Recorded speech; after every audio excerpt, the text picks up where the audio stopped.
critique auteur Orfeu sur les 4 minutes publie le 21.08. 2021 mis à jour le 21.08. 2021 La photographie principale commence le 20 septembre 2019 au studio Pinewood Atlanta à Atlanta, en Georgie. Henry Braham a servi de directeur de la photographie, ayant déjà travaillé sur Guardians of the Galaxy de Gunn. La conceptrice de production Beth Mikkel a déclaré que Gunn voulait que le film soit gris, sombre et monotone jusqu'à ce que les personnages qui voulaient exploser la couleur, comme Panama et la Havane, arrivent sur Corto Maltese. Pour la palette de couleurs de l'île, Mikkel s'est notamment inspiré de Colón, au Panama. Feige et Louis Desposito, coprésidents de Marvel Studios, ont visité le plateau pendant le tournage. Gunn a pris quelques précautions pour éviter que des details ne filtrent du film, notamment en nommant Elba vigilante dans le scénario et sur le plateau de tournage pour éviter que son véritable rôle ne soit révélé, ainsi qu'en ne fournissant pas certains scripts des acteurs au site après la mort de leur personnage. Gunn a déclaré que le film comportait les meilleurs décors jamais réalisés pour un film de Warner Bros.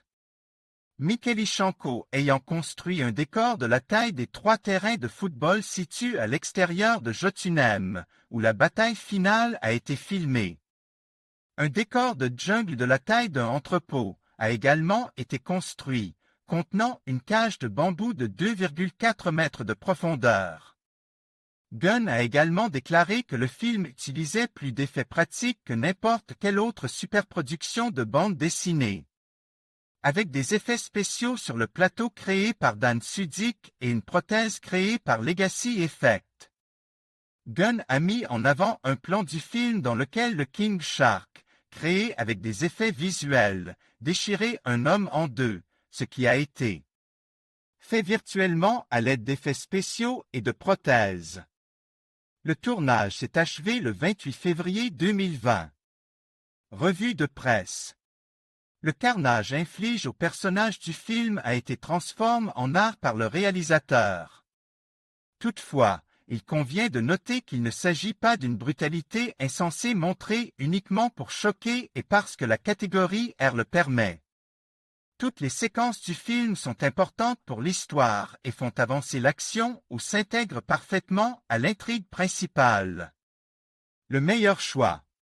La scène d'attaque du camp rebelle, où les membres de la Suicide Légion ne savent pas qu'ils attaquent leurs alliés, en est un bon exemple.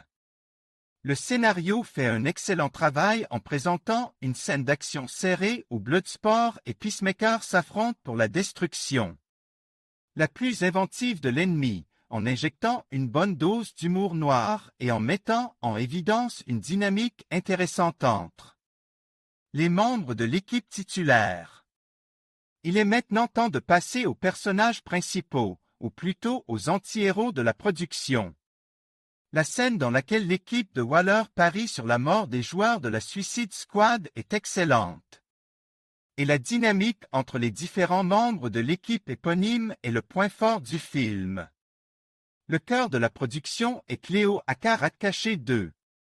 Daniela Melchior parvient à trouver dans son personnage une force et en même temps une confusion et une naïveté enfantine. L'actrice interprète parfaitement les états émotionnels individuels de son personnage. On dit de Cléo qu'elle se préoccupait sincèrement de chacun de ses coéquipiers et qu'elle cherche ardemment leur bon côté. Et son rat, Sébastien, est un ajout fantastique au personnage, une sorte de soulagement comique mais qui ajoute aussi au charme de la production. Au début, je pensais qu'il s'agirait de la partie comique habituelle de la production.